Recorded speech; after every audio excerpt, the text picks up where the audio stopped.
Kuno nasceu em um mundo de fantasia carregando uma marca raríssima no rosto. A cicatriz deixada por um cavaleiro sagrado, símbolo de um herói lendário. Porém, esse presente veio com um preço cruel.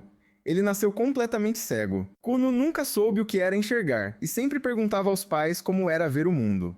Seu pai dizia que enxergar significava admirar cores e todas as belezas criadas por Deus, algo essencial para reconhecer grandes vilões. Já sua mãe acreditava que perder a visão não era nada comparado à honra de carregar a cicatriz do herói. Mesmo assim, Kuno se incomodava ao ouvir as criadas lamentarem sua condição. Ele não queria piedade, apenas ser tratado como qualquer outra criança. Pouco tempo depois, decidiram que ele deveria aprender magia. Isso o deixou frustrado, já que não via sentido em estudar algo assim, sendo incapaz até de caminhar sozinho. Uma das empregadas tentou animá-lo, explicando que ele havia nascido com a marca da água na testa, sinal de uma afinidade mágica extremamente rara. Se treinasse, poderia realizar feitos incríveis.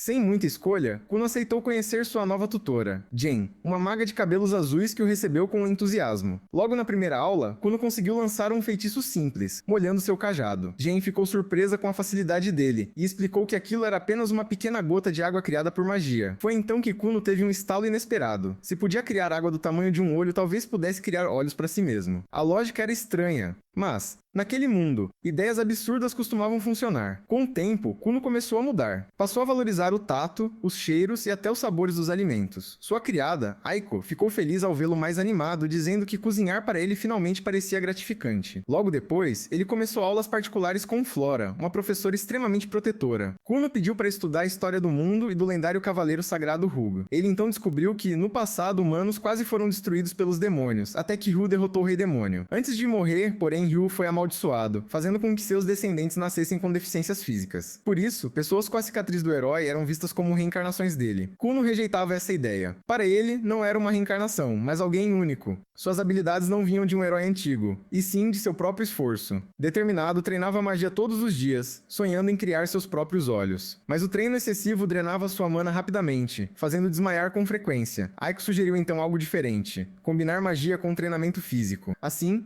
Kuno começou a treinar espada com um velho mestre chamado Oruru. Mesmo exausto, ele continuava praticando magia com Gen. Em pouco tempo, surpreendeu a todos ao criar várias esferas de água perfeitas de uma só vez, provando que seu talento era fora do comum. Naquele mesmo dia, Kuno recebeu a visita da princesa Miri, prometida a ele desde o nascimento por causa de sua linhagem. Ela esperava encontrar o mesmo garoto frio de antes, mas ficou surpresa ao vê-lo sorridente e cheio de vida. Kuno explicou que havia encontrado um novo propósito através da magia, e, para impressioná-la, criou uma esfera de água que se transformou em um arco-íris diante de seus olhos. Encantada, Miri passou a tarde com ele no jardim, conversando e rindo. Quando o sol se pôs e ela precisou partir, ficou claro que Kuno já não era mais o garoto perdido de antes. Algo havia despertado dentro dele. No dia seguinte, Kuno surpreende Flora ao dizer que deseja aprender boas maneiras e etiqueta, pois quer se tornar alguém digno de estar ao lado da princesa. Até mesmo Flora fica impressionada com a maturidade repentina dele, e passa a ensiná-lo tudo o que um verdadeiro nobre deveria saber, desde postura até formas adequadas de se expressar. Após essa aula, Jen chega para a lição de magia e logo percebe que Kuno mudou. Ele a cumprimenta com respeito e agradece sinceramente por tudo que ela fez até ali. Diante disso, Jen decide avançar o treinamento, explicando que agora ele aprenderá feitiços mais complexos. Ela diz que a magia pode ser moldada ao alterar diversos fatores, como temperatura, densidade, textura e até propriedades mais sutis. Para demonstrar, Jen cria duas esferas de água e pede que Kuno as toque. Imediatamente, ele percebe a diferença. Uma é quente, a outra fria. Jen explica que esse tipo de controle é o que separa magos comuns de verdadeiros prodígios. Kuno entende rapidamente o conceito e cria sua própria esfera de água, deixando-a cair dentro de um copo. Em seguida, pede para Aiko beber. Confusa, ela obedece. E se surpreende ao dizer que a água tem gosto de suco de maçã. Jen fica completamente chocada, percebendo que Kuno assimilou algo que ela levou anos para dominar.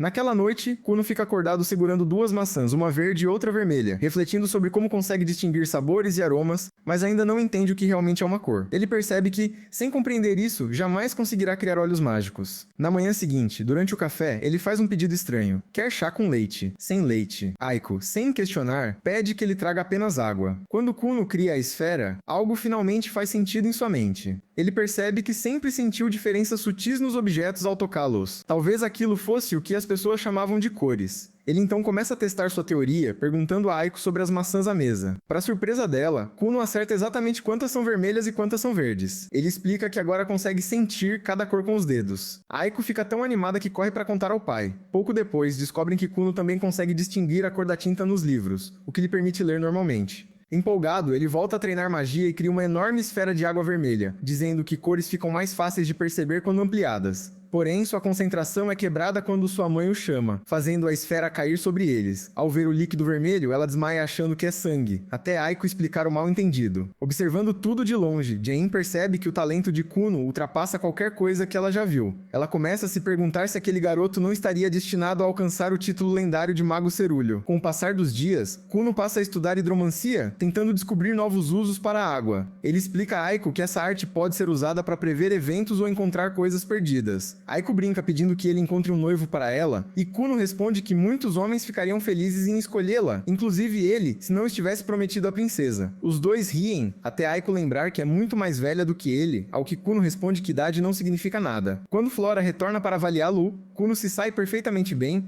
demonstrando respostas maduras e inteligentes. Embora preocupada com quão ousado ele anda ficando, Flora reconhece que pela primeira vez Kuno parece realmente feliz. Mais tarde, Aiko avisa que o pai de Kuno, o Sr. Feudal, deseja vê-lo naquela noite. Os dois partem pela estrada fria, com Aiko reclamando do clima. Para ajudá-la, Kuno cria duas grandes bolhas de água morna e macia, que funcionam como aquecedores improvisados. Encantada, Aiko diz que gostaria de dormir em algo assim, e Kuno responde que aquilo é apenas um protótipo. Antes de chegarem ao destino, Kuno pergunta sinceramente se fez algo errado nos últimos dias, temendo que o chamado do pai seja por reprovação. Aiko tenta tranquilizá-lo enquanto ele segue em silêncio, sem saber que aquela conversa mudaria tudo. Assim que chegam à mansão, todos entram rapidamente para se aquecer. Kuno é recebido pelo mordomo e logo em seguida reencontra seu irmão mais velho. Ele fica genuinamente feliz, já que raramente tem a chance de vê-lo. No entanto, o irmão avisa que não há muito tempo, pois os pais estão aguardando no solar. Enquanto caminham até o quarto, o irmão pergunta se Kuno precisa segurar sua mão para se guiar. Kuno recusa, dizendo que agora consegue perceber o ambiente muito melhor e não terá dificuldades para andar sozinho. Isso faz o irmão lembrar de quando Kuno vivia em profunda tristeza e dependia dele até para se locomover dentro da própria casa. Surpreso com o quanto ele mudou em pouco tempo, o irmão lhe deseja boa sorte. Logo, eles batem a porta e entram. Durante a conversa, o pai explica que é surta. Flora afirmou já ter ensinado tudo o que era possível a uma criança nobre, e que, para continuar aprendendo, Kuno precisaria frequentar uma escola formal. Kuno responde imediatamente que não quer ir, pois teme causar problemas a colegas e professores por causa de sua deficiência. Ele afirma que já decidiu qual caminho seguir e garante que seus planos não envolvem uma escola. O pai ri da resposta, comentando que educação formal também é coisa de gente comum. Ainda assim, por ser obrigatória para nobres, ele teve que pedir um favor diretamente ao rei para abrir uma exceção no caso de Kuno. Kuno brinca dizendo que consegue sentir o cheiro de nepotismo, mas o pai o manda ficar quieto e aceitar o que recebeu sem bancar o esperto. A conversa então muda para algo ainda mais delicado.